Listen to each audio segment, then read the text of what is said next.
آگے اللہ سبحانہ تعالیٰ فرماتے ہیں یا ایہا النبی، اے نبی صلی اللہ علیہ وسلم، اذا جاءک المؤمنات، جب آئیں آپ کے پاس مومن عورتیں، یبایعنک، وہ بیعت کریں آپ سے۔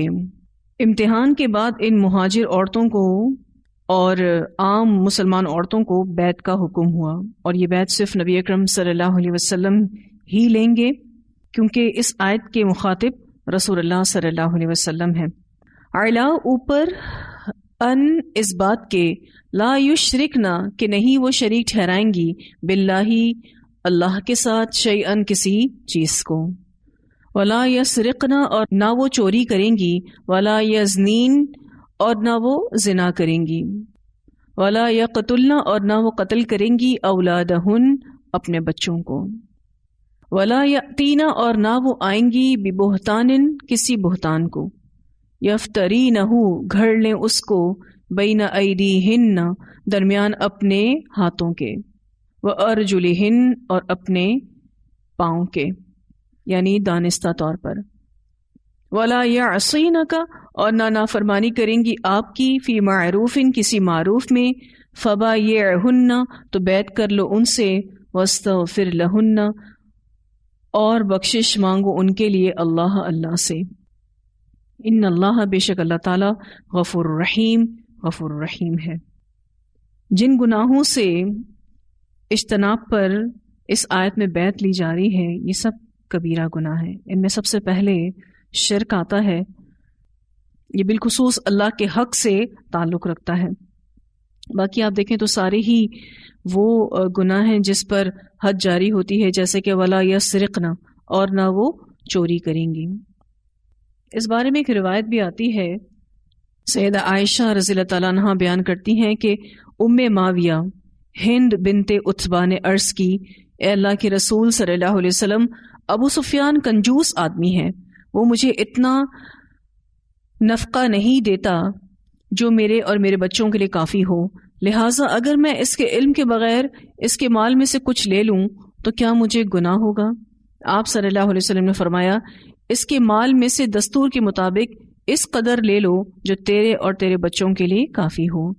اسے مسلم نے روایت کیا ہے، کیونکہ نبی اکرم صلی اللہ علیہ وسلم نے جب اس بات پر بیعت لی کہ وہ دوسروں کے مال چوری نہیں کریں گی، تو ابو سفیان کی بیوی ہند نے اس پر سوال کیا کہ وہ اپنے شوہر کے مال میں سے اس کو بغیر بتائے کچھ لے لیتی ہیں، کیونکہ اگر ان کے خود کے دینے کا معاملہ ہو تو وہ پھر پورا خرچہ نہیں دیتے۔ تو آپ صلی اللہ علیہ وسلم نے کہا کہ تم اتنا مال لے سکتی ہو جو تمہیں اور تمہارے بچوں کو پورا ہو جائے۔ پھر ولا یزنین اور نہ وہ زنا کریں گی، یہ بھی وہ گناہ ہے جس پر حد جاری ہوتی ہے۔ اور پھر ولا یقتلن اولادہن اور نہ وہ قتل کریں گی اپنے بچوں کو۔ پھر ولا یأتین اور نہ وہ آئیں گی ببہتان کسی بہتان کو۔ بہتان سے یہاں پر مراد کسی دوسری عورت پر کوئی عورت کسی غیر مرد سے تعلق کا الزام لگائے۔ دوسرا معنی اس کا یہ ہے کہ وہ خود زانیہ ہو اور اپنے اس بچے کا جو کہ زنا کے نتیجے میں اس کو ٹھہرا ہے وہ اپنے شوہر سے منسوب کرے۔ اور اس کا ایک اور معنی بھی ہے کہ کسی دوسری عورت کے بچے کو اپنا بچہ کہے۔ تو اس بات پر بھی بیعت لی گئی کہ ولا یأتین ببہتان اور نہ وہ آئیں گی کسی بہتان کو، یفترینہ بین ایدیہن وارجلہن گھڑ لیں اس کو درمیان اپنے ہاتھوں اور اپنے پاؤں کے، یعنی دانستہ طور پر، جان بوجھ کر۔ اور اگلی بات کہ ولا یعصینک اور نہ وہ نافرمانی کریں گی آپ کی، یعنی آپ صلی اللہ علیہ وسلم کی، فی معروف کسی معروف میں۔ تو اگر وہ ان تمام امور پر بیعت کر لیتی ہیں، فبایعہن تو بیعت کر لو ان سے، واستغفر لہن اللہ اور بخشش مانگو ان کے لیے اللہ سے۔ بیعت کرنے کے بعد آپ صلی اللہ علیہ وسلم کو اللہ تعالیٰ نے یہ کہا کہ آپ ان بیعت کرنے والیوں کے حق میں دعائے مغفرت بھی کیا کریں، کہ ان امور میں ان سے جو کوتاہیاں پہلے ہو چکی ہیں یا آئندہ اس وعدے کی تعمیل میں کچھ کمی رہ جائے تو اللہ انہیں معاف کرے۔ یعنی ان امور بیت میں بھی کوئی کوتاہی ہوئی ہو تو اللہ سے اس کی معافی مانگ لیں. ان اللہ غفور رحیم، بے شک اللہ تعالیٰ غفور رحیم ہے. اور جیسے کہ ایک حدیث ابھی میں نے آپ کو یہ بتائی بھی کہ نبی اکرم صلی اللہ علیہ وسلم جو خواتین سے بیعت لیتے تھے تو وہ زبانی بیعت ہوتی تھی.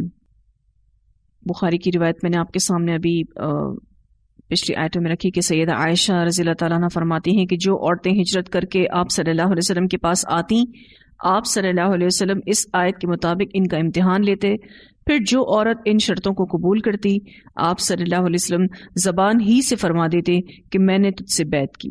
اللہ کی قسم بیعت لیتے وقت آپ کے ہاتھ نے کسی عورت کے ہاتھ کو نہیں چھوا. یا ایھا الذین آمنوا، اے لوگوں جو ایمان لائے ہو، لا تتولوا، نہ تم دوست بناؤ، قومن، ایسی قوم کو، غضب اللہ علیہم، ناراض ہوا اللہ جن پر. اس سورہ کے آخر میں ایک دفعہ پھر اللہ تعالیٰ کی طرف سے تاکید کے طور پر یہ بات کی جا رہی ہے کہ کافر تمہارے کسی صورت بھی خیر خواہ نہیں ہو سکتے، اس لیے تم ان سے دوستی نہ کرو، ان پر اعتماد نہ کرو.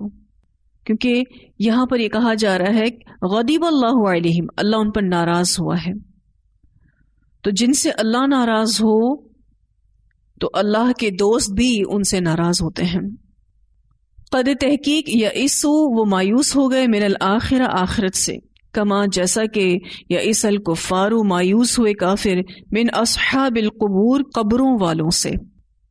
اس حصے کے دو معنی کیے جاتے ہیں. پہلا معنی کافروں کا نہ آخرت پر ایمان ہے اور نہ ہی قبروں سے مردوں کے دوبارہ جی اٹھنے پر. وہ آخرت میں جزا اور سزا کی ویسے بھی توقع نہیں رکھتے جیسے مردوں کے قبروں سے جی اٹھنے کی توقع نہیں رکھتے. تو ان کو چونکہ آخرت پر ایمان نہیں، اسی لیے آخرت میں ملنے والی جزا اور سزا پر بھی ان کا ایمان نہیں ہے، یہ اس کی کوئی توقع نہیں رکھتے. یہ بات ویسے ہی ہے جیسے مردوں کے قبروں سے جی اٹھنے کی یہ توقع نہیں رکھتے. قد یئسوا من الآخرۃ کما یئس الکفار من اصحاب القبور.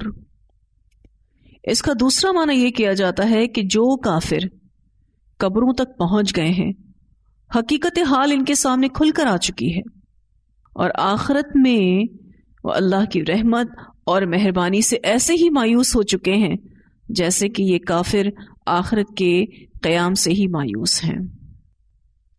تو یہ اللہ کی رحمت اور مہربانی سے مایوس ہو چکے ہیں جیسے کہ یہ کافر آخرت کے قیام سے ہی مایوس ہیں.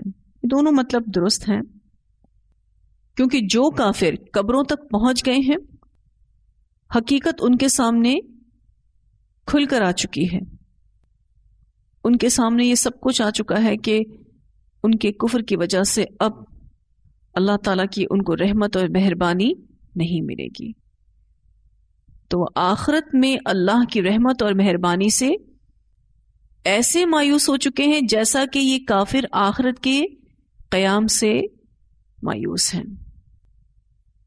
اس بارے میں ایک روایت بھی آتی ہے، نبی اکرم صلی اللہ علیہ وسلم نے فرمایا جب تم میں سے کوئی مر جاتا ہے تو صبح اور شام اس کا ٹھکانہ اس پر پیش کیا جاتا ہے. یہ معاملہ روزانہ صبح و شام قبر میں ہوتا ہے. اگر وہ جنت والوں میں سے ہے تو جنت والوں میں سے، اور جو دوزخ والوں میں سے ہے تو دوزخ والوں میں سے، یعنی اس کا ٹھکانہ اس کو دکھایا جاتا ہے. پھر کہا جاتا ہے یہ تیرا ٹھکانہ ہے جہاں اللہ تعالیٰ تجھے قیامت والے دن داخل کرے گا. اسے بخاری نے روایت کیا ہے. تو موت کے بعد ساری حقیقتیں سامنے آ جاتی ہیں. تو یہاں الحمدللہ ہماری یہ سورت اور یہ لیسن مکمل ہوا. خلاصہ یہی ہے کہ اللہ کے دوستوں کی دوستی اللہ والوں سے ہوگی، اور دوستی سے مراد یہاں پر دلی تعلق ہے. اور جو اللہ کے دشمن ہیں، جو اسلام کے دشمن ہیں، ان سے مومنین کی دوستی نہیں ہو سکتی اور ہونی بھی نہیں چاہیے، کیونکہ وہ مومنین کے کبھی بھی دوست نہیں بن سکتے۔ اتنی آیات کی تلاوت سنتے ہیں۔ یا ایھا النبی اذا جاءک المؤمنات یبایعنک علی الا یشرکن باللہ شیئا ولا يسرقن ولا يزنين ولا يقتلن أولادهن ولا يأتين ببهتان يفترينه بين أيديهن وأرجلهن ولا يعصينك في معروف فبايعهن واستغفر لهن الله إن الله غفور رحيم۔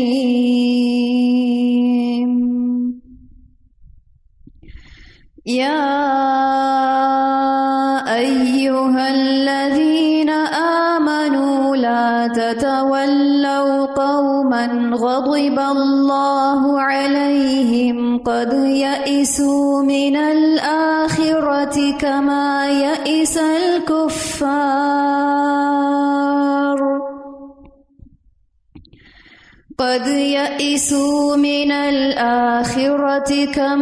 يئس الكفار من أصحاب القبور۔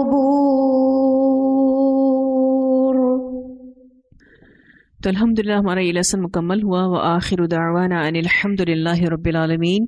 سبحانک اللہم وبحمدک نشہد ان لا الہ الا انت نستغفرک ونتوب الیک۔